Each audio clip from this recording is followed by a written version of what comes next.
Assalamualaikum warahmatullahi wabarakatuh. Perkenalkan nama saya Rida Wulan Handayani, NPM 2275593. Di sini saya akan menjelaskan tentang akuntansi pendapatan. Definisi pendapatan LRA. Pendapatan adalah semua jenis penerimaan rekening kas umum negara atau daerah yang menambah ekuitas dalam periode tahun anggaran, yang bersangkutan yang menjadi hak pemerintah dan tidak perlu dibayar kembali oleh pemerintah. Lalu selanjutnya ada klasifikasi pendapatan LRA. Pendapatan asli daerah yaitu yang pertama pendapatan pajak daerah, pendapatan retribusi daerah, pendapatan hasil pengelolaan kekayaan daerah yang dipisahkan. Lalu ada lain-lain PAD yang sah. Jumlah pendapatan asli daerah yaitu 3 sampai dengan 6. Lalu ada pendapatan transfer. Yang pertama yaitu transfer pemerintah pusat dana perimbangan. Yang pertama yaitu dana bagi hasil pajak. Lalu ada dana bagi hasil sumber daya alam. Lalu ada dana alokasi umum, dana alokasi khusus. Jumlah pendapatan transfer dana perimbangan yaitu 11 sampai dengan 14.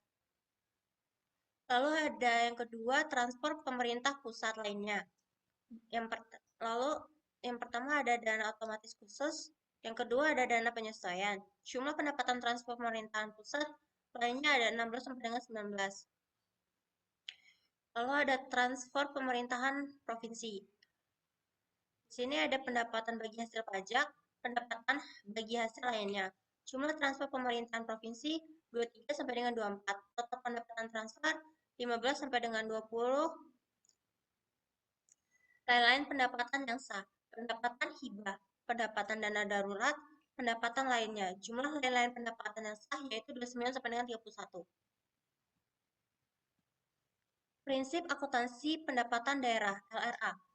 Pendapatan secara umum diakui pada saat telah disetor ke rekening kas umum daerah.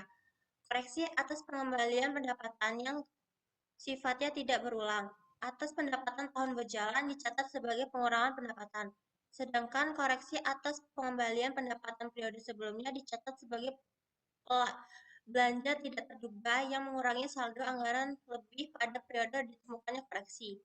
Lalu ada pengembalian yang sifatnya non-sistematik dan berulang, dan pemerintahan pendapatan periode berjalan atau sebelumnya dicatat sebagai pengurangan pendapatan.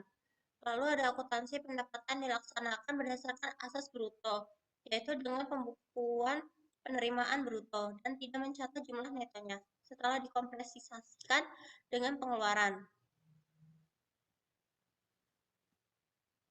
Lalu ada klasifikasi pendapatan LO, pendapatan pajak LO, pendapatan bukan pajak LO, pendapatan hibah LO, pendapatan lainnya.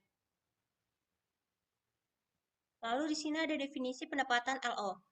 Hak pemerintah daerah yang diakui sebagai penambahan ekuitas dalam periode tahun anggaran yang bersangkutan dan tidak perlu dibayar kembali.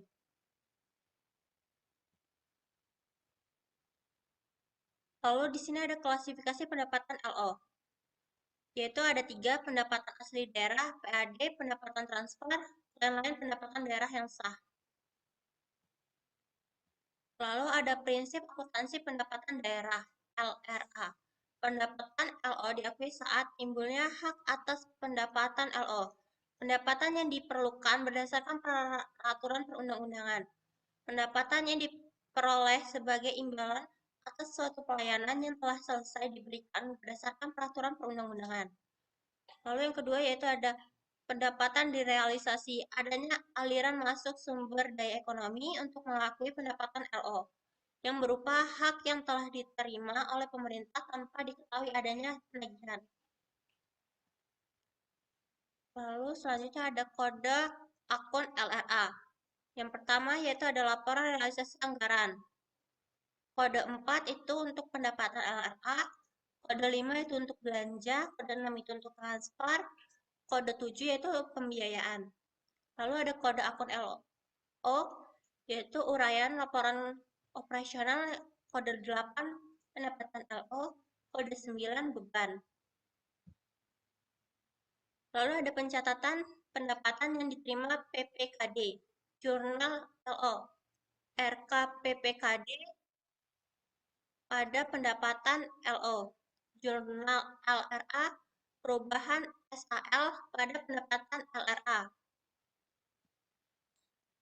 Lalu ada pencatatan pendapatan yang diterima SKPD saat penerimaan. Yang pertama yaitu ada jurnal LO, kas di bendahara penerimaan pada pendapatan LO. Jurnal LRA, perubahan SAL pada pendapatan LRA. Lalu ada pencatatan pendapatan yang diterima SKPD saat penyetoran ke PPKD. RKPPKD pada kas di bendahara pemerintah. Lalu ada contoh diterima dana alokasi umum dari pemerintahan pusat sebesar 1,2 triliun. Jurnal LO RKPPKD pada pendapatan transfer dan alokasi umum sebesar 1,2 triliun. Jurnal LRA perubahan SAL pada pendapatan transfer dana alokasi umum sebesar 1,2 triliun. Lalu ada contoh diterima retribusi terminal sebesar 60 juta oleh Dinas Perhubungan. Jurnal LLO kas di bendahara penerimaan pada pendapatan retribusi daerah Dinas Perhubungan LO sebesar 60 juta. Lalu ada jurnal LRA perubahan SAL pada pendapatan retribusi daerah Dinas Perhubungan LRA sebesar 60 juta. Lalu ada contoh Dinas Perhubungan penyetoran hasil retribusi terminal ke Bendahara Umum Daerah sebesar 60 juta. RKPPKD pada kas di Bendahara Penerimaan sebesar 60 juta. Lalu ada penyajian. Pendapatan LRA disajikan di laporan realisasi anggaran LRA, sedangkan pendapatan LO disajikan di laporan operasional LO. Akuntansi piutang. Akuntansi piutang adalah hak tagihan pemerintah kepada pihak lain yang belum diterima pembayarannya. Hak tagihan tersebut bisa berasal dari kewarganegaraan Pemda, misalnya untuk memungut pajak daerah, retribusi daerah, atau hak tagihan karena memberikan pinjaman kepada pihak lain. Jenis piutang. Yang pertama yaitu ada piutang pendapatan. Adalah piutang atas pendapatan pemerintah yang berupa piutang pajak, piutang retribusi, piutang hasil kekayaan daerah yang dipisahkan, piutang lain-lain PAD yang sah, piutang transfer pemerintah pusat, piutang bantuan kekayaan, piutang hibah, piutang pendapatan lainnya. Piutang lainnya yang termasuk piutang lain-lain adalah bagian lancar tagihan jangka panjang. Lalu selanjutnya itu ada pengakuan piutang. Yang pertama yaitu telah diterbitkan surat ketetapan dan atau telah diterbitkan surat penagihan dan telah dilaksanakan penagihan. Lalu ada pencatatan. Pada tanggal 2 bulan 2 2012 dengan kode akun 1 dan 8, nama akun piutang pada pendapatan LO. Lalu ada penyajian, disajikan sebagai aset lancar di neraca sebagai nilai yang jatuh tempo dalam tahun berjalan dan yang akan ditagih dalam 12 bulan ke depan. Berdasarkan surat ketentuan penyajian yang telah ditetapkan, disajikan sebagai aset lainnya terhadap nilai yang telah dilunasi di atas 12 bulan berikutnya. Aset lancar diungkap pula dalam catatan atas laporan. Contohnya, pada tanggal 1 Desember 2022, Badan Pengelolaan Pajak dan Retribusi Daerah menerbitkan surat ketetapan pajak daerah bagi wajib pajak Bakso Sonia sebesar 600 juta. Piutang pajak pada pendapatan pajak daerah LO 600 juta. Sekian presentasi saya akhiri. Wassalamualaikum warahmatullahi wabarakatuh.